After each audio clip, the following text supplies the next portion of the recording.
So good afternoon, everybody. My name is Naji Yazdi, and I'm very pleased to be here today with my presentation about the fuzzy teaching methodology in post-corona. I would like to start my presentation with acknowledging the territory of Lekwungen and Westanic people that I've been privileged to live here on this land. And I'm grateful and thankful for the graciousness and welcoming of these people to me and my family, and to the students who are seeking knowledge on this land. Well, I want to jump into the core of my presentation. You know that we chose, instead of having students in class, we asked them to stay at home and be in isolation from other people. So we wanted to control the situation of coronavirus. So we asked them to stay at home and do online learning. With online learning, there were some changes, right? You know that we all faced some changes, and changes happened, changes that we expected and changes that we did not expect, but they happened fast. Things that changed in coronavirus and things that didn't change, I want to explain quickly. The transportation changed. The students, they did not come to campus to study and to attend classes. The time changed, so many of classes they offered, especially to international students, when we were offering classes, it was midnight, or sometimes we had to stay late or wake up really early to offer classes, which was appropriate for international students in other time zones. And also the type of arguments or the type of situation that the students were engaged in, it was changed. What didn't change though, we used to have some students sleeping in the class, and now we have some students sleeping behind computers, right? That did not change. We had students were having special eating habits on campus, and now they have the same eating habits at homes. And like I said, the arguments and the nature of blaming each other for not cooperating in the group projects and teamworks, that did not change as well. What changed from teaching point of view, instead of being in the class and enjoying a face-to-face interaction and a dynamic environment that it's vibrant and is engaging, we were facing with some technological issues. Some instructors, they were not so familiar with how to navigate through online teaching, what are the sources that they can use, and how they can be effective as they were before online, in teaching online. Testing changed. So instead of paper-based evaluation, we had tests that we would send them out to students, and we would ask them to complete the test and evaluate their knowledge through online web forms or testing methods online. The workshops that we used to have with engaging and involving techniques in terms of sending students to groups, now we are sending them to breakout rooms on MS Teams and other social media platforms in order to encourage the teamwork. Submitting the assignments, instead of paper, now we have feedback studio and we have Turnitin. Students are submitting their assignments, so we have to mark them and we have to receive their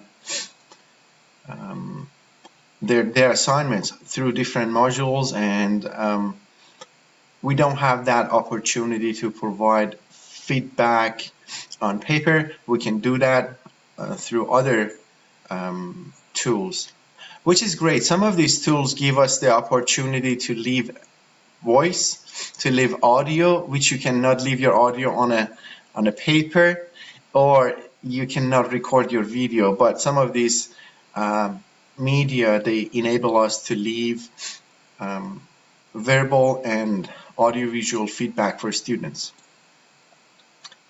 Another thing that did not change, and I'm sure that you can show some sympathy, and if you have been engaged in teaching, you know that there are a lot of hours of teaching, a lot of hours of grading outside of the classroom. It's been approximately 300 hours for a course that you do for preparation and you do for marking, and it's not paid, and that did not change. So in the world of instruction, you know that how that works, and still doesn't matter if it's for face-to-face classes or online classes, we still have hours that they are not paid. Students' arguments, apathetic students, passionate and engaged students, these are also did not change. So we either it's face-to-face or it's online, we still have different types of students who are very engaged, who don't care about what you say in the class, and some students that on the positive side, they are very passionate and very engaged in the learning, and they take ownership of their own learning. Well, what is fuzzy logic? Fuzzy logic is, I know that you're intimidated a little bit by seeing this, and I'm not going to explain this formula, so let me skip that. Fuzzy logic, it's not this. Fuzzy logic is very easy.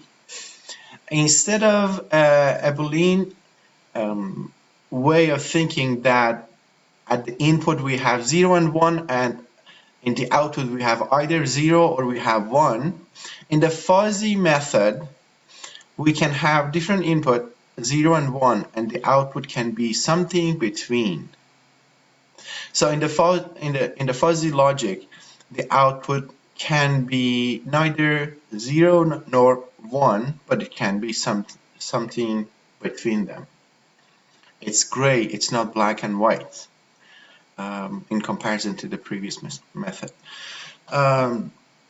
So what I'm trying to say here in this presentation is that what we expect to see after Corona is not something that was done before Corona or something that was specifically done at the Corona time.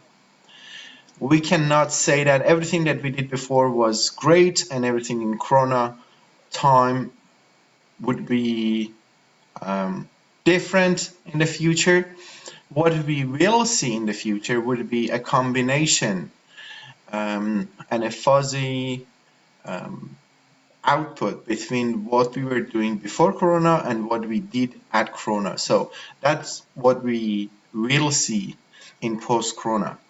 What exactly I mean by this? I mean that teaching, testing, and student engagement strategies that worked in the Corona time, and we found them engaging, we found them effective, we found them helpful for us and for students, they would stay. If we have used a testing methodology that has been very helpful, it's been very effective online, we can continue using that after Corona. And of course, if there are some engagement techniques, some active learning methods that we used before Corona, and we all wish to use them again when we get back to classes on campus, we continue using those. So it will be amalgamation, a combination of pre-Corona and Corona methodology. We take the best. So perhaps what we see in future would be a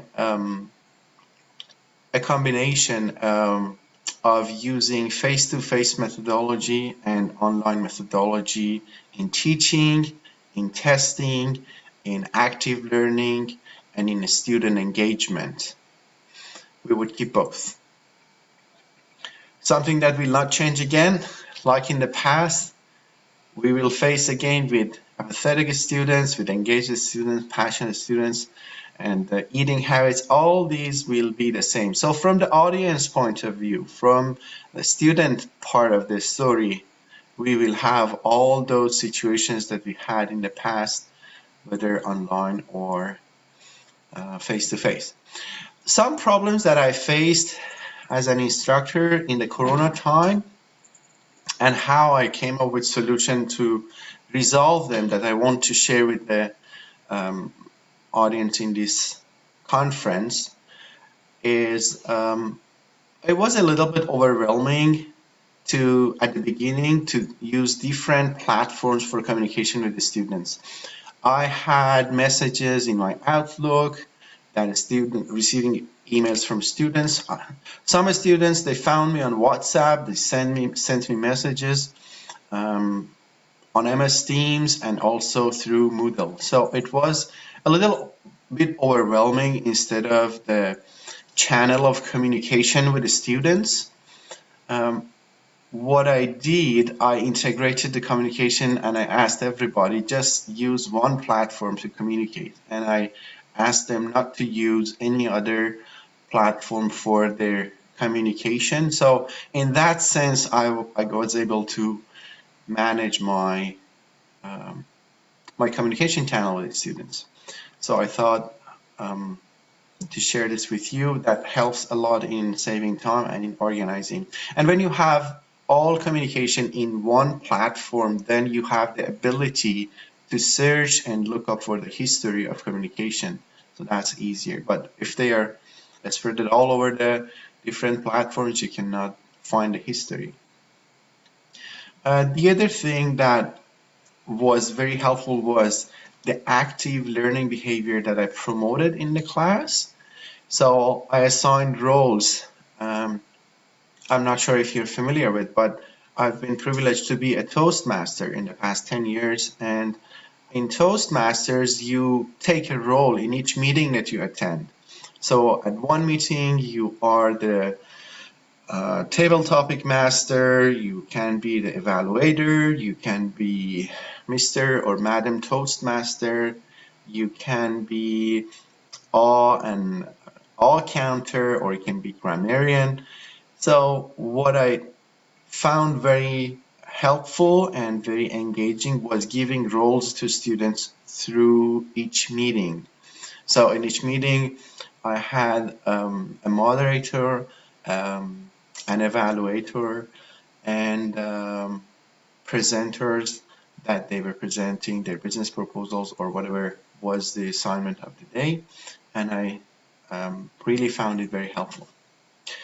And I think that concludes my presentation. Like always, what will be and what has been here is the role of us as educators to hold hands, to give a hand when it's needed, and to help students to shine and to grow and to improve. And that is something that makes our role very fulfilling and very rewarding, that when we see students are improving and are growing in their path. I open the floor for questions if there's any. Thank you, Heather.